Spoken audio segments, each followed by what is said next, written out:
ኢትዮጵያዊው ካርዲናል የሚሳተፉበት የካቶሊክ ቤተክርስቲያን ሊቀ ጳጳስ ምርጫ እንዴት ይካሄዳል? ሰላም ውድ የኢትዮጵያ ዴሊ ተመልካቾች፣ እናንተን ይመጥናሉ ልታውቋቸው ይጠቅማሉ ያልናቸውን መረጃዎች ይዘን መጥተናል። እንደተለመደው ላይክ፣ ሼር እንዲሁም ለቻናል አዲስ ሆናችሁ ቻናሉን ሰብስክራይብ በማድረግ ቤተሰብ እንድትሆኑ በአክብሮት ስንጠይቅ ወደ ዕለቱ መረጃ እንሄዳለን። በካቶሊክ ቤተክርስቲያን አዲስ ርዕሰ ሊቃነ ጳጳስ የሚመርጡት በመንበር ላይ ያሉ ጳጳስ ሲሞቱ ወይም ከፖፕ ፍራንሲስ በፊት የነበሩት ቤንኪት 16ኛ እንደደረጉት በፈቃዳቸው መንበራቸውን ሲለቁ ነው። ተተኪው ጳጳስም በዓለም ዙሪያ ከ1 ቢሊዮን በላይ ተከታይ ያላት የሮማ ካቶሊክ ቤተክርስቲያን ሊቀ ጳጳስ በመሆን የመሪነቱን መንበር ይረከባሉ። በካቶሊክ ቤተክርስቲያን ከጳጳሱ በታች ከፍተኛ ስልጣን ያላቸው ካርዲናሎች ከመካከላቸው የቤተክርስቲያኒቷ መሪ ሊሆኑ የሚችሉትን አዲሱን ጳጳስ ይመርጣሉ። በዓለም ዙሪያ 252 የካቶሊክ ቤተክርስቲያን ካርዲናሎች ያሉ ሲሆን ከመካከላቸው በአዲሱ የጳጳስ ምርጫ ላይ የሚሳተፉት ከ80 ዓመት በታች የሆኑት ብቻ ናቸው። የእነዚህ በጳጳስ ምርጫ ላይ የሚሳተፉት ካርዲናሎች ቁጥር አብዛኛውን ጊዜ በ120 የተገደበ ቢሆንም በአሁኑ ወቅት ግን ቁጥራቸው 135 ደርሷል።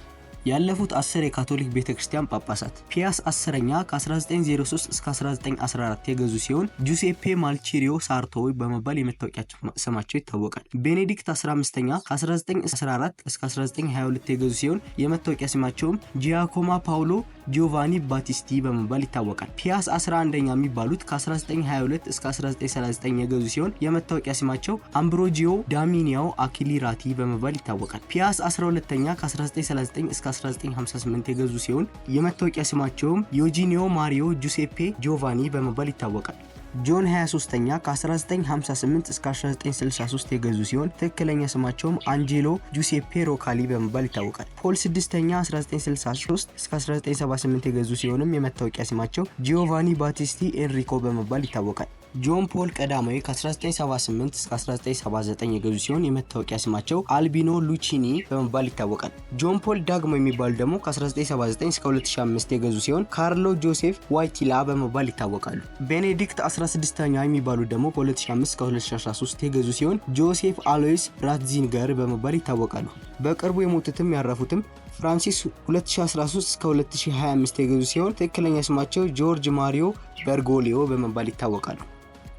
ኢትዮጵያዊ ካርዲናል ማን ናቸው? የኢትዮጵያ ካቶሊክ ቤተክርስቲያን ካርዲናል የሆኑት ብርሃነ ኢየሱስ ሱራፌል ሟቹን ፖፕ ፍራንሲስን በመተካት በዓለም ዙሪያ ከ1 ቢሊዮን በላይ ተከታዮች ያሏትን ቤተክርስቲያን የሚመሩትን አዲስ ጳጳስ በመምረጥ ከሚሳተፉት መካከል ናቸው። የአዲስ አበባ ሊቀ ጳጳስ የሆኑት ካርዲናል ብርሃነ ኢየሱስ 76 ዓመታቸው ሲሆን በሀገር ውስጥና በውጭ ከፍተኛ ደረጃ መንፈሳዊ ትምህርትን ተከታትለዋል። በአውሮፓውያኑ 1976 በኢትዮጵያ ውስጥ የቅስና ማዕረግን ተቀብለው ከ3 ዓመት በኋላ ለ1 ዓመት በወታደራዊ መንግስት ታስረው ቆይተዋል። ከእስር ከወጡ በኋላም ወደ ሮም አቅንተው በመንፈሳዊ ስራ ላይ ተሰማርተው ቆይተዋል። ተጨማሪ ትምህርትም ተከታትለዋል። ከጣሊያን ተመልሰው በኢትዮጵያ ውስጥ በተለያዩ አካባቢዎችና የመንፈሳዊ ስራ ዘርፎች በማገልገል የቤተክርስቲያኒቷ መሪ እስከመሆን ደርሰዋል። ከ10 ዓመት በፊት ፖፕ ፍራንሲስ ወደ ጵጵስናው መንበር ከመጡ በኋላ በርከት ያሉ ካርዲናሎችን ከአሜሪካና ከእስያ ሀገራት በሾሙበት ጊዜ ብርሃነ ኢየሱስ ሱራፌልም በአውሮፓውያኑ የካቲት 15 2015 በሊቀ ጳጳስ ፍራንሲስ ካርዲናል ሆነው ተሾመዋል። በዚህም ምክንያት ካርዲናል ብርሃነ ኢየሱስ የካቶሊክ ቤተክርስቲያን በመላው ዓለም ካሏት 252 ካርዲናሎች መካከል አንዱ ሲሆኑ ፖፕ ፍራንሲስን የሚተኩትን አዲሱን ጳጳስ ከመረጡት 135 ካርዲናሎች አንዱ ይሆናሉ። ካርዲናሎች እንዴት አዲስ ጳጳስ ይመርጣሉ? ለቤተክርስቲያኒቷ አዲስ ጳጳስ መምረጥ አስፈላጊ በሚሆንበት ጊዜ ሁሉም ካርዲናሎች ሮም ውስጥ ወደምትገኘው ቫቲካን ተጠርተው ፓፓል ኮንክሌቭ በሚባል ስፍራ ተነጥለው ስብሰባ ይካሄዳሉ። ይህ ጳጳስ የመመረጥ ሂደት ከሞላ ጎደል ለውጥ ሳይደረግለት ለ800 ዓመታት ያህል ሲተገበር የቆየ ነው። ካርዲናሎቹ በጉባኤው የመጀመሪያ ቀን በቅዱስ ጴጥሮስ ቤተክርስቲያን ቅዳሴ ክርስቲያናዊ አምልኮ ስርዓት ያደርጋሉ። ከዚያም በቫቲካን ሲስቲን ቤተ መቅደስ ውስጥ ይሰበሰባሉ። በመቀጠልም አዲስ ጳጳስ የሚመረጥበት ሂደት መጀመሩ ከተገለጸ በኋላ ሁሉም ካርዲናሎች አዲስ ጳጳስ እስኪመረጥ ድረስ ከቫቲካን ሳይወጡ በአንድ ስፍራ ይቆያሉ። በምርጫው የሚሳተፉት ካርዲናሎች በህግ በሚካሄደው ጉባኤ የመጀመሪያ ቀን ቀዳሚ ድምጽ የማግኘት አማራጭ አላቸው። ከሁለተኛው ቀን ጀምሮ ለሊቀ ጳጳስነት የሚወዳደሩት እጩዎች ብዛት ወደ 1 እስኪደርስ ድረስ በየጠዋቱ 2 ምርጫዎችን ከሰዓት በኋላ 2 ድምጽ የመስጠት ሂደቶች ስርዓቶችን በቤተ መቅደስ ውስጥ ያካሂዳሉ። በድምጽ መስጠት ሂደቱ እያንዳንዱ ካርዲናል መራጭ የሚመርጠውን እጩ ስም ስር ርዕሰ ሊቃነ ጳጳሳት አድርጌ ሾሜያለሁ ወይም መርጫለሁ በማለት በድምጽ መስጫ ወረቀት ላይ ይጽፋሉ። ሂደቱን ምስጢራዊ ለማድረግም ካርዲናሎቹ በተለመደ የእጅ ጽሑፍ ስልታቸው እንዳይጠቀሙ ይደረጋሉ። በሁለተኛው ቀን መጨረሻ ላይ ግልጽ በሆነ ልዩነት የተመረጠ ካርዲናል ከሌለ በሶስተኛው ቀን ምንም ድምጽ ሳይሰጥ ለጸሎትና ለማሰላሰል ይውላል። ከዚያም በኋላም ድምጽ መስጠት እንደተለመደ ይቀጥላል።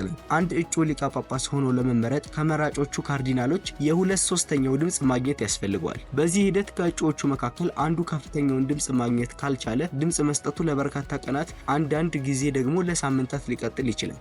ምርጫ በሚካሄድበት ወቅት ምን ይከናወናል? ካርዲናሎቹ የሚሰበሰቡት ስፍራ ከሁሉም የተነጠለና ከቀሪው ዓለም የሚያገናኙበት ነው። በዚህም ወቅት ቫቲካንን ለቀው አይወጡም፣ ሬዲዮንም አይሰሙም፣ ቴሌቪዥንም አይመለከቱም፣ ጋዜጦችንም አያነቡም፣ ወይም በውጭው ዓለም ከሚገኙ ከማንኛውም ሰው ጋር በስልክ አይገናኙም። በስፍራው የቤት ውስጥ ስራን ከሚያከናውኑ ሰራተኞች፣ ከዶክተርና ንስሐ ከሚቀበሉ ቀሳውስት በስተቀር ማንም ሰው ካርዲናሎቹ ወዳሉበት እንዲገባ አይፈቀድም። እነሱም የሂደቱን ምስጢራዊነት ለመጠበቅ ቃል ገብተዋል። በድምጽ መስጠቱ ሂደት መካከል ካርዲናሎቹ ድምጽ በመስጠት የሚሳተፉት እና በእርጅና ምክንያት የማይመርጡት በቀሩበት እጩዎች ዙሪያ ውይይት በማድረግ ጊዜያቸውን ያሳልፋሉ። ማንም ለመምረጥም ሆነ ሌላኛውን ለማስመረጥ ቅስቀሳ ማድረግ አይፈቀድለትም። ቫቲካን ካርዲናሎቹ በመንፈስ ቅዱስ የሚመሩ ናቸው ትላለች። ይህ ቢሆንም ግን ለአንድ ወይም ለሌላ እጩ ድጋፍ የማሰባሰብ ሂደት በጣም ፖለቲካዊ ነው ተብሎ ይታሰባል። በየቀኑ 2 ጊዜ ካርዲናሎቹ ለምርጫ ድምጽ በመስጠት የተጠቀሙባቸው የድምጽ መስጫ ወረቀቶች እንዲቃጠሉ ይደረጋሉ። ካርዲናሎቹ ድምጽ ከሚሰጡበት ስፍራ ካለው የጭስ ማውጫ በኩል የተቃጠሉት ወረቀቶች ጭስ ሲወጣ በቫቲካን ተሰብስበው ውጤቱን የሚጠባበቁ ምዕመናን ይመለከታሉ። ወረቀቶቹ ሲቃጠሉ ጥቁር ወይም ነጭ ቀለም ስለሚደረግባቸው በጥቁር የተነከሩት የድምጽ መስጫ ወረቀቶች ጥቁር ጭስ እንዲያወጡ ሲደረጉ፣ በነጭ የተነከሩት ደግሞ ነጭ ጭስ ያወጣሉ። ይህ ጭሱን ለሚመለከተው ሰው መልእክቱን የሚያስተላልፍ፣ ጭሱ ጥቁር ከሆነ በተካሄደው ድምጽ አሰጣጥ ከእጩዎቹ መካከል ማንም የበላይነት ድምጽ ያገኘ አለመኖሩን ያመለክታል። ነጭ ከሆነ ግን ካርዲናሎቹ አዲስ ጳጳስ መምረጣቸውን ያበስራሉ። ጳጳሱ ሲመረጡ ምን ይሆናሉ?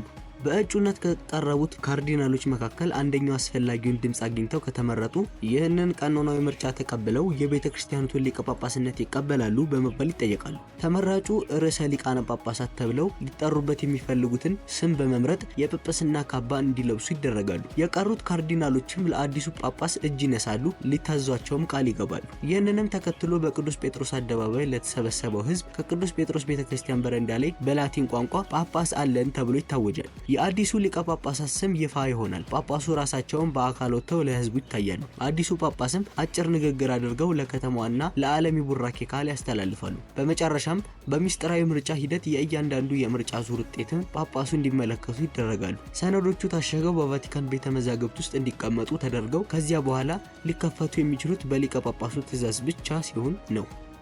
ለዛሬ የነበሩ መረጃዎች ይህን ይመስሉ ነበር። አብራችሁን እስከ መጨረሻው ደቂቃ ድረስ ስለቆያችሁ እያመሰገንን ሌሎች የኢትዮጵያ ዴይሊ ዝግጅቶች እንዲደርሷችሁ ላይክ፣ ሼር፣ ሰብስክራይብ ማድረግ እንዳይረሳ እያልን ለዛሬ እዚህ ላይ እናበቃለን። እኔ መረጃውን ሳቀበላችሁ የነበርኩት ማቲያስ ታደሰ ነኝ። መልካም ጊዜ